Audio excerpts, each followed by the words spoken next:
We've all watched Gordon Ramsay tear into failing restaurants, but some owners crossed lines that were absolutely unforgivable. From violent outbursts to literal food poisoning, these restaurants' disasters went way beyond kitchen incompetence. Today, we're counting down the most shocking moments when owners made mistakes so bad, even Gordon couldn't save them.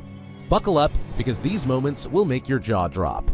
The moldy nightmare. We can begin with what is perhaps the most sickening scene in the history of kitchen nightmares. Gordon found rotting, moldy food ingredients and expired scallops that literally sickened him. Where is it coming from? Something doesn't sound right in there. Oh, Christ almighty. Next to cleaning equipment.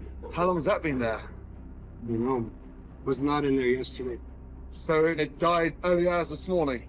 That dry? This was not merely the matter of bad inventory control, but it was the matter of serving the food that was literally unsafe to eat. The presence of these ingredients in the kitchen and their availability to serve the customers was a total failure of the fundamental food safety measures. I mean, this is so fucked up, it's so ridiculous. The kitchen's infested, the office is a mess, and on your chairs that you tell me got cleaned years ago, a comb, a candy cane, I mean, old Kleenex used, people wiping their nose and sticking it down the side. You can't even get clarity in there because you're so festering in fucking crap everywhere. Both of you should be shamed. What did you say to me today? What was really unpardonable about that was that the owners appeared shocked by the response of Gordon. They were so used to their low standards that they could not realize that their operation was now dangerous. Such negligence would have led to serious illness or even worse. Café Han trademark disaster. Now we should discuss a misjudgment that became viral due to all the misfortunate reasons. Denise Whiting, the owner of Café Han in Baltimore, believed that she had discovered an excellent business idea: to trademark the word Han, which is a favorite local word of endearment used across Baltimore. Started, Denise is taking out her frustration on her staff.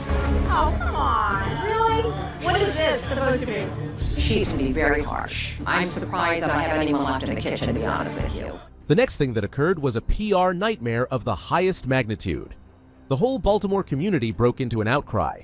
People perceived that she was attempting to own their culture and identity.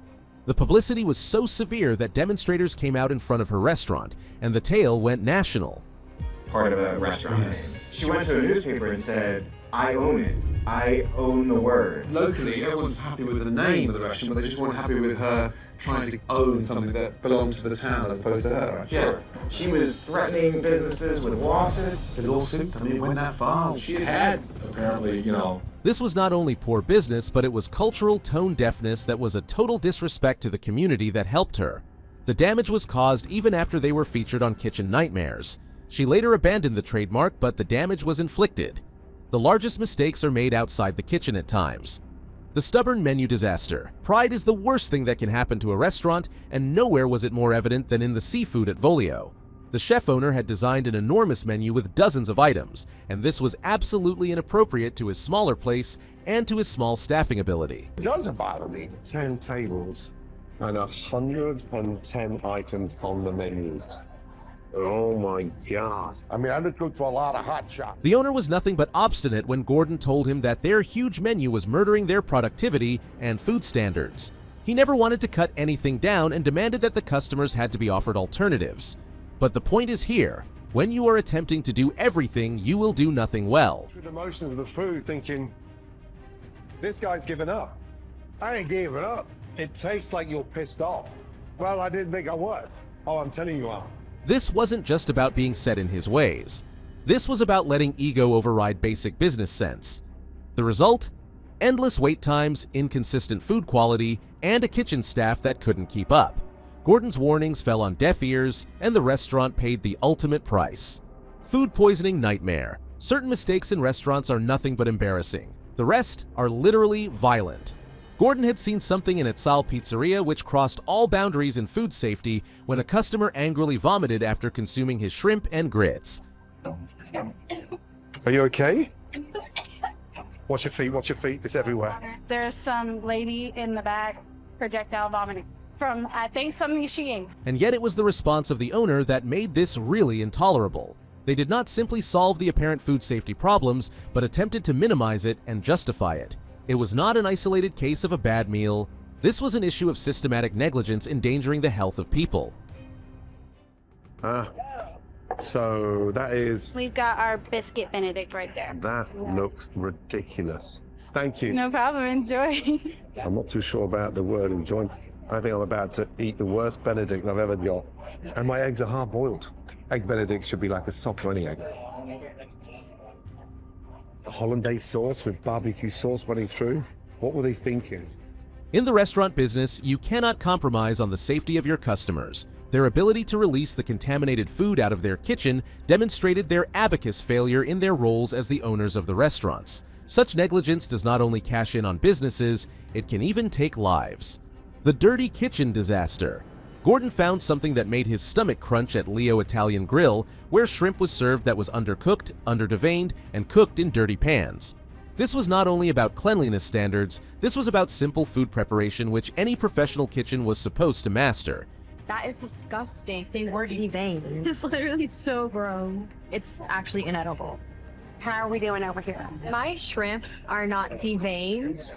Okay. The owners had allowed their kitchen to invite bacteria and contamination, shrimp that was not cleaned, surfaces that were not sanitized, and equipment that seemed not to have been well maintained in months. I think more to the point though, they're not actually cooked properly.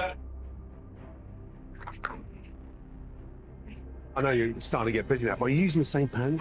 The same pans for the same dishes, Why would you cook in a dirty pan? same sauces. What was unforgivable was the nonchalant attitude on these health violations. This was not by accident or oversight. This was willful negligence. When you charge customers restaurant prices, they have a right to restaurant-safe standards of the food. These owners collapsed at the simplest level. The plastic fork fiasco. There are certain cases when the tiniest details can tell the largest problems. Gordon encountered a situation that best defined their customer service philosophy at Verdict Lounge and Restaurant in a plastic fork which snapped in half when he attempted to slice a steak. Oh, how the... I was supposed to get into my steak. I've never, ever sent food back because I can't. This scene was so absurd that it almost looked like a play, but it raised a serious question. When you are not able to deliver some basic utensils that are functional, how will the customers trust anything about your business? It was not saving on cutlery alone, but it was saving corners all around. He broke his fork. I need this cut. Oh, Lord. And he's saying it's not medium rare. I know how to cook a steak.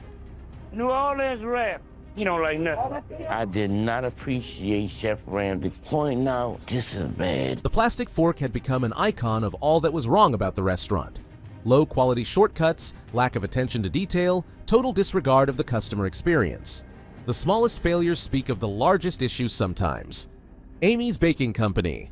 Now the most notorious disaster in the history of kitchen nightmares, Amy Baking Company. This was not all about poor food or service. Amy and Sammy Buzaglo made out of their restaurant a war zone, assaulting customers, firing waitresses in the middle of their shifts, and even going toe-to-toe with Gordon himself. If anyone tell me that my wife's food is no good, I just tell him to leave the restaurant. I don't want him and don't come back. It's your first time? Last time. And last time, don't come back, madam. But here is what was intolerable. When Gordon attempted to make them comprehend the elementary restaurant workings, they totally lost it. Amy went screaming that she is a gangster, and Sammy threatened to shoot down customers who dared complain. It was the only incident in which Gordon Ramsay walked out of a restaurant claiming that he could not assist people who did not listen. Did you taste it? You didn't taste that one. I didn't because you didn't get the feedback. I said they were disgusting. People usually love it. I've never had a problem with it, but People usually love it. yes, real customers, not haters. Oh, come on, Amy. Raviolis that are in the freezer. Their failure was so much of an internet meme that it gave rise to numerous memes and reaction videos. The lesson behind the entertainment value was, however, very serious, and it was that toxic behavior would ruin any business. Drinking on the job.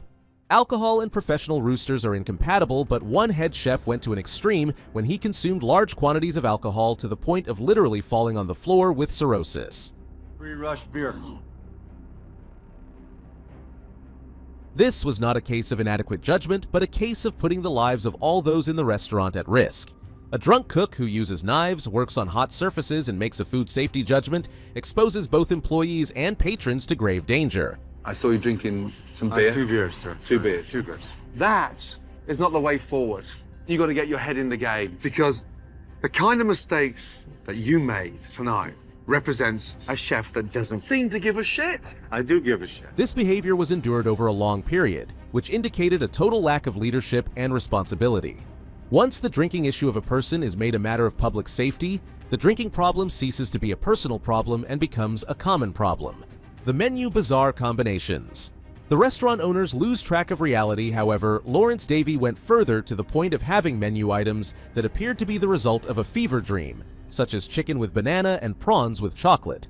I usually use them tomorrow for one day. I say I will use them tomorrow. These ones that I cooked. Are you out your fucking mind? I know I was letting myself go there, but I've told you the truth. I respect your honesty. But do me a favour. Yeah. Don't even serve those to the stray cats after service tonight, let alone customers. When Gordon attempted to articulate that such combinations were driving the customers away and not attracting them to the company, Davy claimed that they were innovative. But innovation that lacks knowledge about your customer base is only a costly waste. I'm going to give him a taste of his own medicine. Have a taste of that. Smell first, maybe, a little taste. First up, a chocolate and prawn smoothie based on Lawrence's signature dish. What's that taste of, Lawrence? Chocolate. Yeah, you smell chocolate to begin with, and then it tastes like cookies. Cookies. Taste that one again. No, thanks. I think it's fucking horrible. These were not mere mistakes, but basic failures which showed underlying issues in the way these owners conducted business and their treatment of their customers. Health risks to community backstabbing, obstinate pride to reckless carelessness, these are the things that demonstrate to us what we should not do in the restaurant business. The common thread: vanity, ignorance, lack of priorities regarding customer safety and satisfaction. Gordon Ramsay can do a great deal to correct many of the problems, but he cannot correct owners who do not realize that they have a problem in the first place. How do you feel about these disasters? What do you consider was the most unforgivable mistake? Leave your comments on the comment box and remember to like and subscribe to get more kitchen nightmares. Believe me, there are many more disgusting scenes than these.